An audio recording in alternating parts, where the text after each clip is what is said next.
नमस्कार, म सेफलक। आजको यो सेफलकसँग सेफको पहिलो एपिसोड मेरा लागि मात्र होइन, साइप्रसमा रहेका सम्पूर्ण नेपाली सेफहरूका लागि विशेष छ। आज मसँग हुनुहुन्छ भर्खरै अन्तर्राष्ट्रिय नेपाली सेफ सोसाइटी साइप्रसको महासचिवमा नियुक्त हुनुभएका प्रभावशाली व्यक्तित्व मेरा आदरणीय मित्र नवीन चौलागाई। नवीनजी, यो गरिमामय पदका लागि धेरै धेरै बधाई अनि कार्यक्रममा स्वागत छ। थ्याङ्क यू सो मच सेफलक जी, जुन यो कार्यक्रममा मलाई आतिथ्यता को लागि आमन्त्रण गर्नुभएको र जुन यो कार्यक्रम तपाईँले सञ्चालन गरिरहनु भएको छ त्यसको लागि म तपाईँलाई हृदयदेखि नै धेरै धेरै हार्दिक धन्यवाद तथा एकदमै कृतज्ञता प्रकट गर्न चाहन्छु। नवीनजी, महासचिवको कुर्सी सम्हाल्दै हुनुहुन्छ। एउटा सेफले भान्सामा अर्डर त दिन्छ, तर अब तपाईँले साइप्रसका नेपाली सेफहरूको भविष्य र हकितको अर्डर पनि सम्हाल्नु पर्नेछ। कस्तो अनुभव गरिराख्नु भएको छ?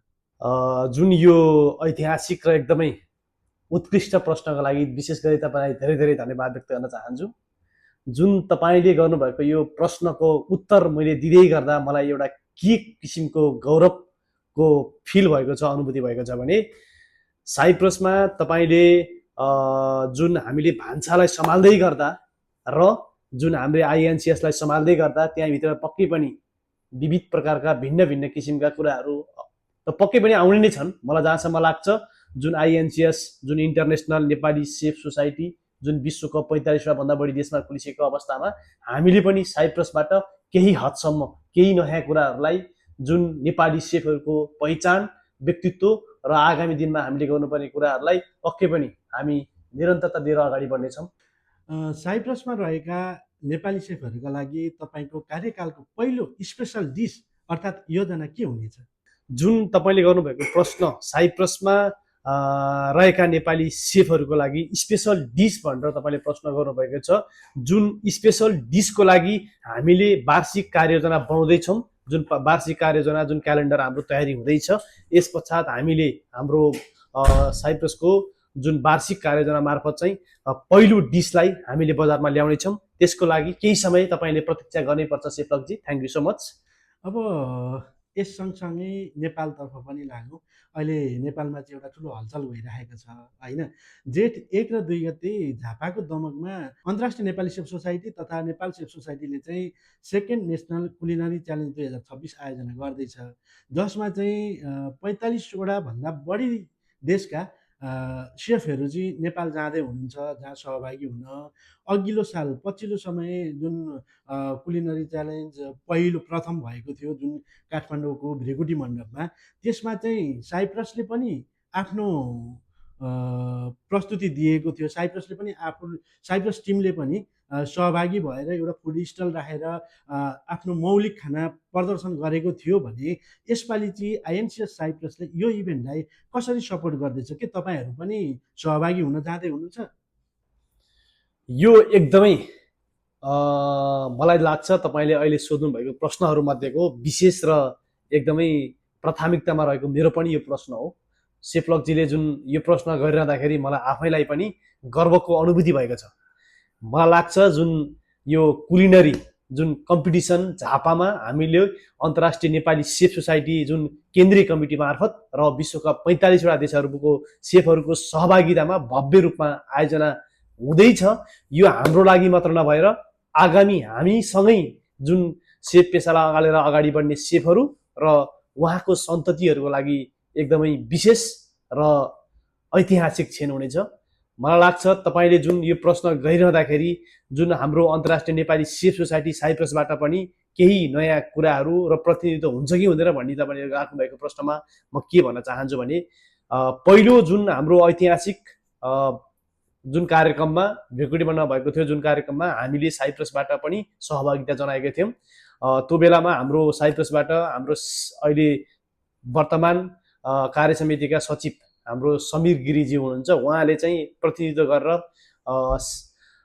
फुड स्टलमा सहभागिता जनाएर हाम्रो साइप्रसको चाहिँ जुन एउटा नाम र हाम्रो साइप्रसको जुन सेफ युनिटीको इज्जतको लागि उहाँले एकदमै दमदार कार्य गर्नुभएको, त्यसको लागि म उहाँलाई हार्दिक धन्यवाद ज्ञापन गर्दछु।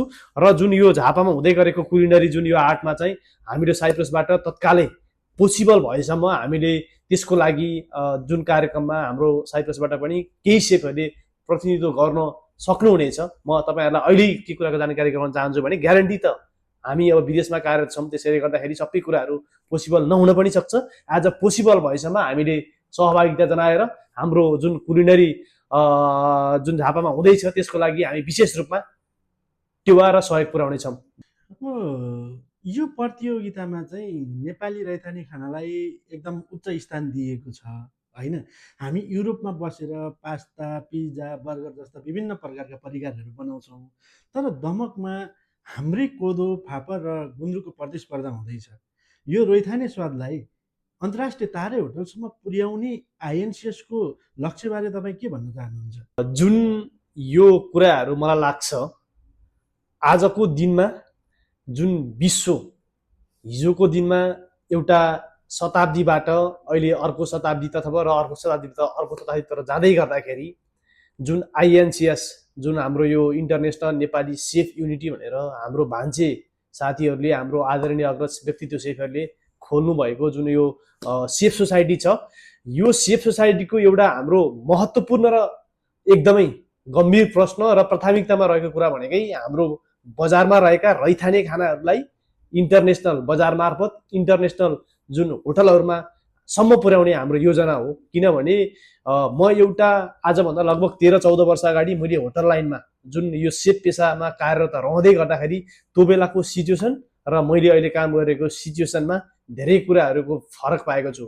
जुन टाइममा हाम्रो नेपालमा काम सिकेर होटल इन्डस्ट्रीमा काम गर्ने सेफहरूलाई कस्तो किसिमको व्यवहार गरिन्थ्यो र अहिले सेफको जुन यो सेतो कोट लगाउने सेफहरू हुनुहुन्छ उहाँहरूको रेस्पेक्ट र भ्यालु विश्व बजारमा कुन तरिकाले अगाडि बढिरहेको छ भन्ने कुरा पनि प्राथमिकतामा रहेको कुरा हो। किनभने नेपालमा रहेका जुन कोदो, फापर लगायत विविध कुराहरू तपाईँले जोड्नु भएको छ, ती कुराहरू मार्फत जुन रैथाने खानालाई हामीले विश्व बजारमा पक्की पनि पुर्याउन सक्छौँ। हिजोको दिनमा जुन पिज्जा, पास्ता, बर्गर लगायतका विविध खानाहरू अन्य देशका खानाहरूलाई जुन बजारमा हामीले नेपालमा हामीले काम सिकेर उहाँहरूको देशमा हामीले खाना बनाउन आइरहँदाखेरि हामी नेपाली सेफहरूले हाम्रै भान्सामा पाक्ने र हाम्रै देशमा उत्पादन भइरहेका विविध रैथाने खानाहरूलाई चाहिँ विश्व बजारमा किन प्रसारण गर्न सक्दैनौँ र विश्व बजारमा हामीले किन पुर्याउन सक्दैनौँ भन्ने जुन महत्त्वपूर्ण कुरा हो। हामीले सक्छौँ यदि चाह्यौँ भने हाम्रो सेफ युनिटीलाई हामीले मजबुत बनाएर हामी विश्वभर छरिरहेका भान्से सेफहरू एकीकृत एकताबद्ध भयौँ भने पक्कै पनि हामी रैथाने खानाहरूलाई विश्व बजारमा पुर्याउन सक्छौँ। धन्यवाद नवीनजी। हामी दुवैजना सेफ हौँ। यो गर्मी, यो प्रेसर र 14-15 घन्टाको ड्युटी कहिलेकाहीँ त लाग्छ होला नि, किन सेफ भइयो, अरू नै काम गरे भए पनि हुन्थ्यो। यस्तो बेला चाहिँ आफूलाई तपाईँले कसरी सम्हाल्नुहुन्छ? बिल्कुलै यो प्रश्न चाहिँ एउटा मेरो व्यक्तिगत जीवनसँग र तपाईँको व्यक्तिगत जीवनसँग पनि मेल खाने प्रश्न हो। त्यसको लागि म तपाईँलाई धन्यवाद व्यक्त गर्न चाहन्छु। किनकि आज म सेफ भइरहँदाखेरि किन सेफ भएँ, जुन जुन गर्मी, जुन प्रेसर र जुन यावत कुराहरू मेरो प्रत्यक्ष जीवनसँग जोडिएर भोगिएर मैले रहने कुराहरू हो। यो कुराहरू चाहिँ कस्तो खालको कुराहरू भने सेफलकजी, आज म जुन अहिले सेफ भएर चाहिँ मैले साइप्रसमा लगभग 9 वर्ष कम्प्लिट हुन लाग्यो। जुन यो 9 वर्षको अन्तरालमा मैले साइप्रसमा भएका धेरै कुराहरू छन्, ती कुराहरू त म अहिले यहाँहरूमा स्पष्ट पार्न चाहन्न, तर सर्टकटमा के भन्न चाहन्छु भने यो सेफ भइरहँदाखेरि चाहिँ मलाई कस्तो जुन गर्मी, जुन पसिना, जुन प्रेसर दि कुराहरूलाई मैले फर्गेट इट बिर्सिएर त्यसलाई चाहिँ पास्टमा राखेर मैले मेरो फ्युचर, मेरो करियर र मैले सोचेको मेरो एमको बारेमा मैले भविष्यमा गर्न सक्ने विविध कुराहरू जुन हाम्रो इन्टरनेसनल नेपाली सेफ सोसाइटी भन्न युनिटी भन्न बजारमा खोलेको छ, त्यो बजारमा खोलेको नेसनल इन्टरनेसनल सेफहरूको एउटा हैसियत, माग र जुन कुराहरू छ, ती कुराहरूले चाहिँ मलाई आफूले गर्व बनाउँछ।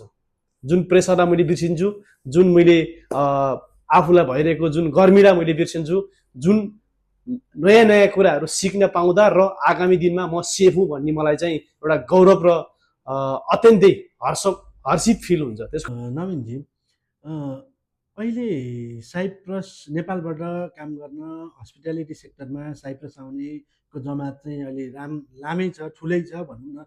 जो कोही पनि साइप्रस आउन चाहन्छन् है। नयाँ आउने भाइ बहिनीहरू अर्थात् नयाँ पुस्ता जो साइप्रस आउन चाहन्छ, प्रायःले सर्टकट खोजिरहेका हुन्छन् क्या। कसरी चाहिँ तत्कालै चाँडै अगाडि बढ्न सकिन्छ भन्ने किसिमको एक किसिमको सर्टकट खोजिराखेका हुन्छन् है। तपाईँ त अब यो पेसामा चाहिँ लामो समयदेखि लाग्नु भएको छ, अनि अन्तर्राष्ट्रिय नेपाली सेप सोसाइटीको महासचिव पनि हुनुहुन्छ। तपाईँको विचारमा यो पेसामा सक्सेस हुनलाई कति जति समय लाग्छ होला? पेसामा सक्सेस हुनको लागि मैले देखेको र मैले भएको कुरा चाहिँ के हो भने नेपालबाट साइप्रस लगायत युरोपका विभिन्न देशहरू र दुबई लगायत इन्डिया लगायत गल्फका विभिन्न देशहरूमा हाम्रो भान्चे पेसामा कार्यरत रहनुभएका मेरा आदरणीय अग्रज गुरु जति पनि हुनुहुन्छ, मभन्दा सिनियर मेरा सेफहरू, उहाँहरूलाई यदि उहाँहरूसम्म यो भिडियो पुग्छ भने र उहाँहरूले भिडियो हेरिरहनु भएको छ भने उहाँहरूले पनि यी कुराहरूलाई चाहिँ विशेष रूपमा साइप्रसको महासचिव नवीन चौलागाईजीले बोल्नुभएको कुराहरू चाहिँ पक्कै पनि सत्य हो भन्ने कुरा उहाँले फिल गर्नुहुन्छ जहाँसम्म मलाई लाग्छ। एउटा सेफ भइरहँदाखेरि र सेफ हुनको लागि र जुन सर्टकट वेज खोजेर आउने हाम्रो प्रिय दाजुभाइ तथा दिदीबहिनीहरू जुन सेफ पेसालाई अगाल्दै हुनुहुन्छ, तपाईँहरूलाई म के कुराको जानकारी गराउन चाहन्छु भने यदि तपाईँ साइप्रसमा आउन चाहनुहुन्छ र युरोप अस्ट्रेलिया क्यानाडा लगायत विश्वका शक्तिशाली जुनसुकै देशहरूमा एज अ सेफ बन्न जाँदै हुनुहुन्छ भने हामीले 6 महिना ट्रेनिङ गरेर 1 वर्ष ट्रेनिङ गरेर र 2 वर्षको डिप्लोमा कोर्स सकेर मात्र हामी सेफ भन्न लायकको हुँदैनौँ। म तपाईँहरूलाई के कुराको जानकारी गराउन चाहन्छु भने सेफ भनेको तपाईँको हामीलाई एउटा कटिङ, त्यो जुन कटिङको एउटा टाइप्सहरू हुन्छ, 8 टाइप्स अफ कटिङ भनेर एउटा बजारमा हामीले जुन नर्मली कुराहरूले जुन हामीले पढिरहेको भोगिरहेको कुराहरू भने हामीले सिक्दाखेरि पनि त्यस्तै टाइपको त्यहाँभित्र जुन 8 प्रकारको कटिङलाई चाहिँ विभाजन गरेर 20 प्रकार 25 प्रकार 30 प्रकारसम्म हामीले विभाजन गरेको अवस्था पनि अहिले तत्कालीन अवस्थामा देखेको छौँ। हिजोको दिनमा आज म सेफ भएर मैले काम गरिरहँदाखेरि चाहिँ how many types there are cutting भनेर मलाई कुनै सेफले प्रश्न गरेर सिकाइरहनु भएको थियो। मैले there are 8 types of cutting भनेर मैले कटिङको विषयमा पढिरहँदाखेरि र मैले त्यसको ज्ञान लिइरहँदाखेरि जुन अहिले बजारमा त्यही कटिङ पनि तपाईँको अब ट्रायङ्गल काट्दाखेरि कस्तो हुन्छ, लङ रेन्जको काट्दाखेरि कस्तो हुन्छ, चप काट्दाखेरि त्यो जुन 8 टाइप्सको कटिङलाई पनि विभाजन गरेर अलिक बढी हुँदै गएको नि त। जुन सेफको पेसा भनेको चाहिँ एउटा सर्टेन टाइममा धेरै कुराहरू सिकेर तपाईँ तत्कालै सेफ बन्न सक्छु भन्ने कुरा चाहिँ एउटा भ्रमात्मक कुरा जस्तो मलाई लाग्छ। हामीले कुलिनरी जुन यो आर्ट, यो खानाको विषयमा कहिले पनि never we can not learn never भन्ने एउटा हुन्छ नि त। तपाईँको चाहिँ हामीले कहिले पनि सिकेर सकिँदैन क्या जुन यो खानाको विषयमा चाहिँ। आज तपाईँले एउटा खाना बनाएर रेसिपी बनाउनुहुन्छ भने भोलि त्यसलाई चेन्ज गरेर मोडिफाई गरेर अर्को खाना बनाउन सकिन्छ। आज सेफ लक्जीले बनाउनु भएको खाना र मैले बनाएको खाना पनि त्यसमा डिफ्रेन्ट हुनसक्छ। त्यसले गर्दाखेरि तपाईँहरू 6 महिना ट्रेनिङ गरेर साइप्रसमा एज अ म सेफ हुँ भनेर आउँदै हुनुहुन्छ भने यो चाहिँ मलाई लाग्छ अलिकति भ्रमात्मक कुरा हो। एज अ सेफ बन्नको लागि मिनिमम 5 to 10 इयर्स चाहिँ तपाईँसँग एक्सपिरियन्स हुनैपर्छ। यो कुरा चाहिँ म तपाईँहरूलाई विशेष रूपमा अनुरोध र जानकारी गराउन चाहन्छु। नवीनजी, यो भान्साभित्र एउटा यस्तो गोप्य कुरा तपाईँलाई सोध्न पर्यो होइन, जुन चाहिँ कस्टमरलाई भनौँ न आफ्नो ग्राहकलाई चाहिँ थाहा हुँदैन होइन। कहिलेकाहीँ खाना ढिलो हुँदा सेफहरूले साँच्चै के गरिरहेका हुन्छन् त भित्र भान्सामा?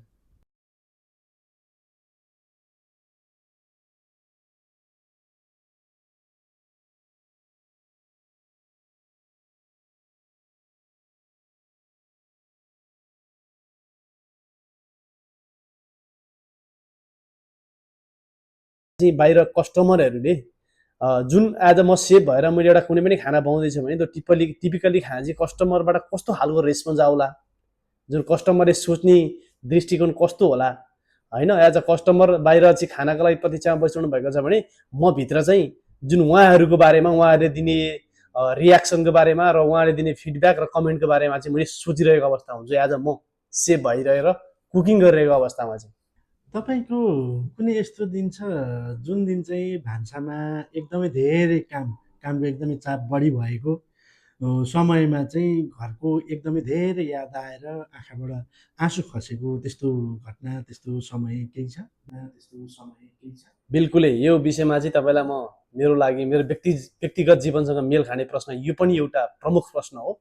म आजभन्दा लगभग 8.5 वर्ष अगाडि 2017 को अप्रिल 16 मा अप्रिल 13 मा साइप्रस आइरहँदाखेरि जुन त्यो पहिलो टाइम छ, त्यो जुन साइप्रसको जुन पहिलो म एरोप्लेनबाट लार्नाका एयरपोर्टमा झरेर निकोसिया एजेन्टबाट लिमासोलमा ओर्लिनु आउँदाखेरि त्यो टाइममा चाहिँ मलाई त्यो किसिमको अनुभूति र फिल भइरहेको थियो। किनकि म ठ्याक्कै त्यति धेरै एजेड पनि होइन, जुन एउटा चाहिँ लाइक 22 इयर्सको उमेरमा चाहिँ साइप्रस झरिरहँदाखेरि मलाई त्यो फिल भएको थियो।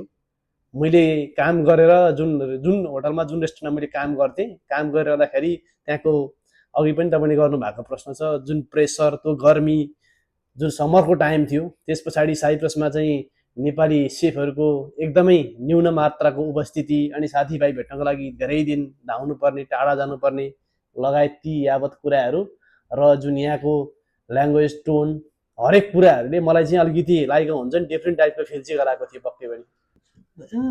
यदि तपाईँलाई साइप्रसका स्थानीयहरूका लागि एउटा नेपाली फ्युजन खाना बनाउनुहोस् जसमा चाहिँ टिमुर प्रयोग गर्नुहोस् भनेर भनियो भनेदेखि तपाईँ के बनाउनुहुन्छ होला?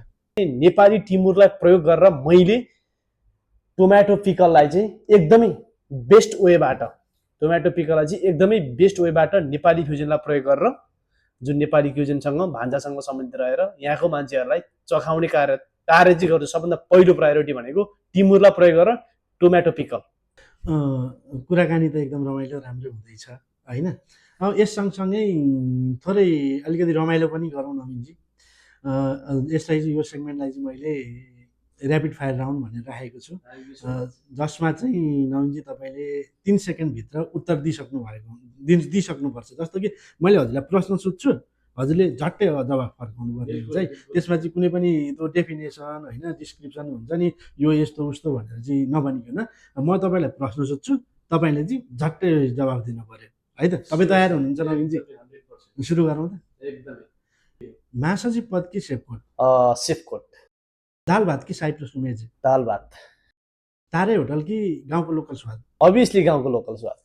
सबैभन्दा मनपर्ने नेपाली परिकार? सबैभन्दा मनपर्ने नेपाली परिकार मेरो लागि चाहिँ खिरो। काम गर्दा एकदमै छिटो रिस उठ्ने कुरा? काम गर्दा एकदमै छिटो रिस उठ्ने कुरा चाहिँ मेरो लागि के हो भने सेफलकजी, जुन मान्छेले मलाई चाहिँ जुन मैले बनाइरहेको खानामा चाहिँ विदाउट एनी रिजन कसरी कम्प्लेन गरे भने त्यो कुरामा चाहिँ मलाई रिस उठ्छ। धेरै धेरै धन्यवाद। हजुरले चाहिँ एकदमै चाँडो जवाफ दिनुभएको छ होइन, दिनुभयो, एकदम रमाइलो पनि लाग्यो। अन्त्यमा नवीनजी, आइएनसिएस साइप्रस र दमकको च्यालेन्जलाई लिएर सम्पूर्ण सेफ दाजुभाइ तथा दिदीबहिनीहरूलाई तपाईँले के अपिल गर्न चाहनुहुन्छ? जुन यो प्रश्न छ, जुन यो प्रश्न खास गरी कुकिङ पेसामा, जुन सेफ पेसामा आबद्ध रहनुभएका विश्वका 208वटा देशहरूमा छरिएर रहनुभएका सम्पूर्ण नेपाली सेफ आदरणीय व्यक्तित्व, प्रिय दाजुभाइ, प्रिय दिदीबहिनीहरूलाई म के कुराको जानकारी र अनुरोध गर्न चाहन्छु भने जुन दमकमा भइरहेको जुन यो सेफको जुन कुलिनरी आर्टको जुन कम्पिटिसन छ, यो कम्पिटिसन चाहिँ एकदमै ऐतिहासिक र विशेष रूपमा सम्पन्न उन्मुख हुँदैछ, सम्पन्न उन्मुखतर्फ जाँदैछ, लम्किँदैछ।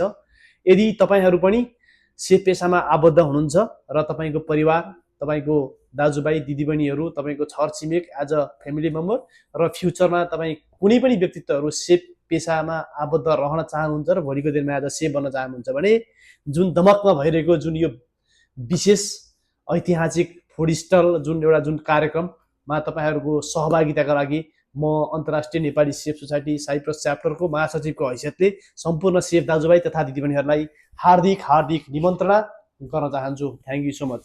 नवीनजी, तपाईँसँगको यो कुराकानीले मलाई मात्र होइन, यो सेफलकसँग सेफ भन्ने कार्यक्रम हेर्ने सबैलाई ऊर्जा दिएको छ भन्ने चाहिँ मैले महसुस गरेको छु।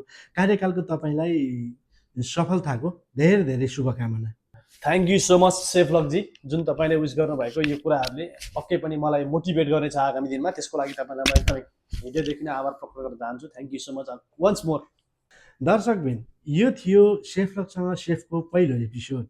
महासचिव नवीन चौलागाईज्यूको यो जोस र दमकमा हुन लागेको त्यो ऐतिहासिक इभेन्टबारे तपाईँको धारणा के छ?